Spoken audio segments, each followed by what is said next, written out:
now for the WoezorTV report, let's take a look at the headlines.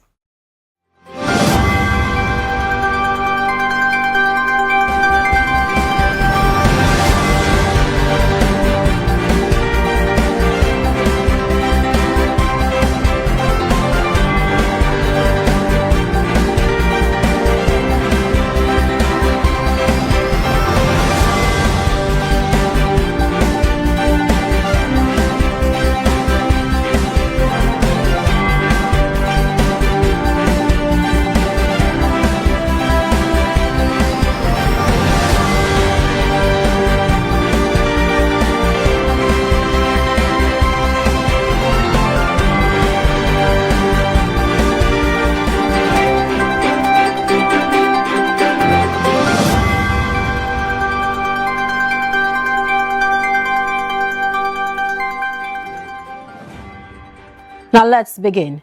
The historic Juneteenth commemoration at the Christiansburg Castle in Osu has reinforced renewed calls for reparatory justice, with Africa and the diaspora committing to a united path towards addressing the lasting impacts of the transatlantic slave trade. The event marked the climax of a three-day high-level consultative conference in Accra, which adopted an outcome document to guide the next phase of the global reparatory agenda.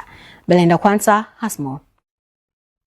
Three-day global dialogue on reparatory justice has ended in Accra with a renewed commitment by Africa and the diaspora to pursue a united path toward historical justice and a more equitable future.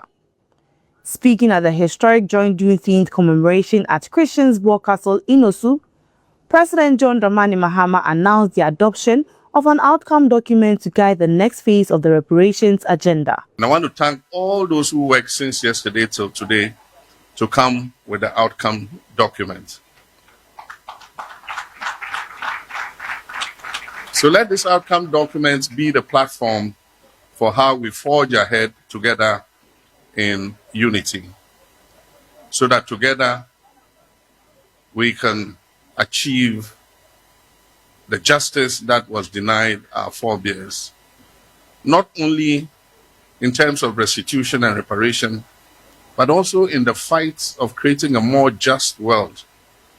Like Anne Motley said, the iniquities of the slave trade still remain, and the demographic that slavery affected is still the poorest part of this world, because the world is rigged against the descendants of slaves and the victims of slavery. The Juneteenth event, marked by a wreath-laying ceremony and a powerful reenactment of the transatlantic slave trade, honor the memory of millions of Africans who endured centuries of enslavement. President Mahama says a global call for reparatory justice must extend beyond acknowledgement of past wrongs to creating a fairer world for descendants of enslaved Africans.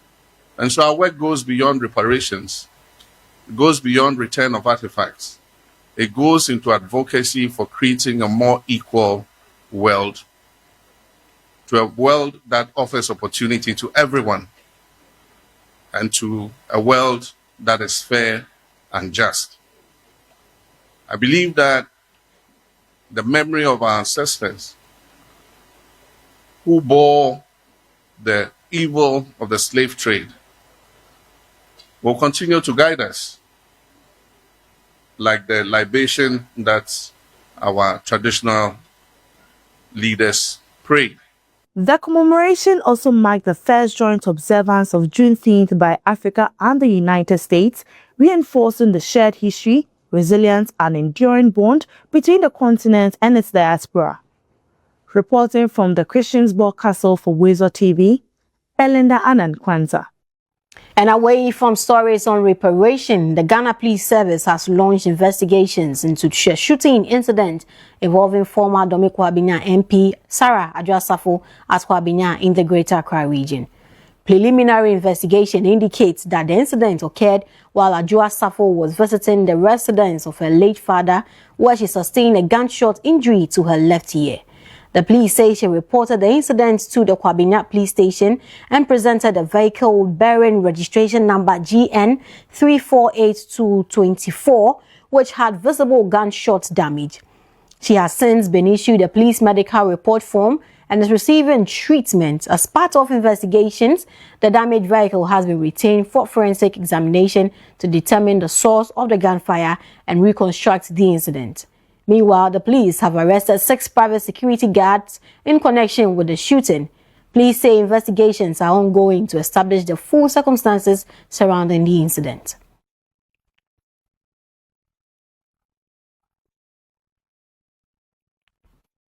Now, the Ghana Police Service has deployed a special operations support team to encounter in the Oyoe region following recent violent attacks which have left 3 people dead and several others injured. In a statement issued on Saturday, June 20, the police said the move forms part of intensified security measures aimed at restoring calm and maintaining law and order in the area. And away from the police, the Ghana Ports and Harbours Authority says the proposed Quartey ports would position Ghana as a major transit trade hub for landlocked Sahel countries, including Burkina Faso, Mali, and Niger. Director General of the Ghana Port and Harbours Authority, Major General Paul Seydou Tanye Kulono, made the announcement during the stakeholder sensitization program held after the project secured its environmental impact assessment permit. He said the port is expected to boost maritime trade, create employment opportunities, and drive economic growth in the Volta region. According to the GPHA, 42 companies have so far submitted bids for the development of the Quartey port. Other engagement in Quartey brought together traditional authorities, local government officials, civil society groups, and other stakeholders to officially announce the attainment of the environmental impact assessment permit for the Quartey Port project. The exercise forms part of efforts by the Ghana Port and Harbours Authority to keep communities informed about the project, expected impact, and implementation plans. Director General of the Ghana Port and Harbours Authority, Major General Paul Seydou Tanye Kulono, described the Quartey Port as a strategic infrastructure project that will strengthen Ghana's position as a logistic and maritime gateway within the sub-region. He revealed that 42 companies have submitted bids for the development of the port, with a comprehensive evaluation process expected to take place over the next 3 months before a contractor is selected. As we speak, a lot of the transit trade, like the country of Burkina Faso, Mali, and Niger, they use our ports because they don't have what? Sea. And by law, we are supposed to facilitate the usage. This place will be dedicated. They will link up with the what? The Eastern Corridor, and then the railway line through Impakadam, through Gupe to Burkina Faso. So this is going to be a very, very busy and ambitious project. The Member of Parliament for Anlo constituency, Richard Kwame Sepe, urged young people in the area to prepare themselves for opportunities expected to emerge from the project. If we have not prepared ourselves so well by acquisition of skills, Ghana Port and Harbours authorities, they don't so much believe in delivery flowery speeches. They believe in skill and precision. The question is, how prepared are we as youths? Volta Regional Minister James Gunu commended the authority for maintaining stakeholder engagement throughout the process. The project belongs to them. They need to own it. The local content and other things that they are talking about. How our young people can position themselves. How the community can position themselves for this project so that the project will be pleasant. The Quartey Port project is expected to be one of the most significant infrastructure developments in the Volta region, with the potential to boost maritime trade, create employment, and stimulate economic growth across the region and beyond. For WoezorTV, Rachel Asamoah. Now moving on, Vice President Professor Nana Jane Opoku-Agyeman has assured Ghanaians living abroad that government remains committed to implementing policies that will improve livelihoods, strengthen the economy, and create more opportunities for all citizens.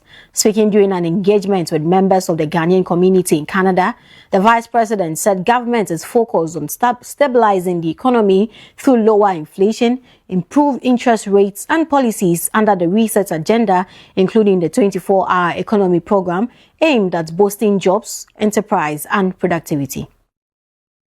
Men's have been restituted. But like everything you inherit the responsibilities, you also inherit the liabilities. So what you do is to try to enhance what is working and fix what you think is not working. But the deciding factor is that whether things are working or not, the fundamental thing we need to be mindful of is that it is about human life.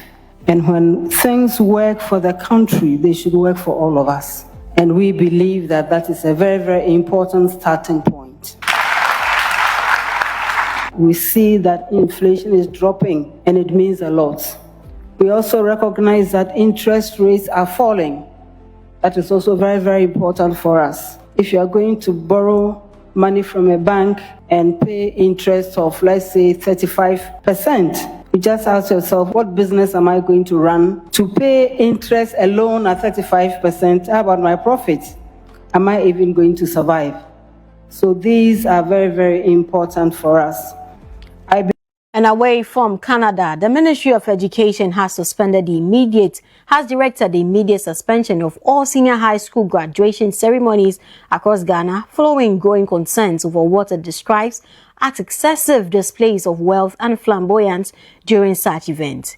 In a press statement dated June 20, the ministry said it has taken note of increasing public criticisms regarding the trend of extravagant celebrations that have become common at graduation ceremonies in some secondary schools. According to the ministry, educational institutions are primarily meant to promote learning, discipline, character development, and nurturing of responsible citizens. As a result, graduation ceremonies should focus on celebrating academic achievement and personal growth rather than becoming platforms for ostentatious displays.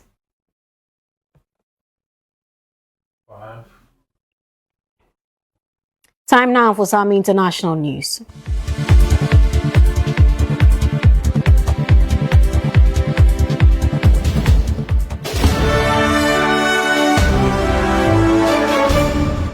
Now, Bolivian President Rodrigo Paz has declared a state of emergency after weeks of protests demanding his resignation. The move would give Paz broader powers to clear roadblocks by demonstrators, which have caused serious shortages of basic goods and paralyzed large parts of the nation. In a statement, the president said the state of emergency would free the country's roads and restore normalcy. Under law, Bolivia's Congress must approve or reject the measure within 42 hours of the declaration. The blockades led by miners, farmers, and indigenous groups are part of protests which started at the end of April. Several people have died and hundreds have been arrested during the arrest. And away from that, Keir Starmer has resigned as the United Kingdom's Prime Minister and leader of the Labour Party. In a statement outside the 10 Downing Street, Starmer said every decision he made in office was driven by putting the country first. Walking up this street 2 years ago was the proudest moment of my life. A new Labour government, the first in 14 years. A page in our country's history turned after years of disappointment and despair. The chance to change the lives of millions of people for the better. That's what I came into politics for. The journey to that point was not easy. 6 years ago, I inherited a Labour Party that was politically, financially, and morally bankrupt. I was told time and time again that my party was finished, that we were consigned to history, that a majority at the general election, let alone a landslide majority, was impossible. But we proved those people wrong because we changed our party, ripping out the poison of anti-Semitism, restoring trust on the economy, defence and national security. And this is the end of the WoezorTV Report. Many thanks for joining us. I am Karen. Now you, Quartey.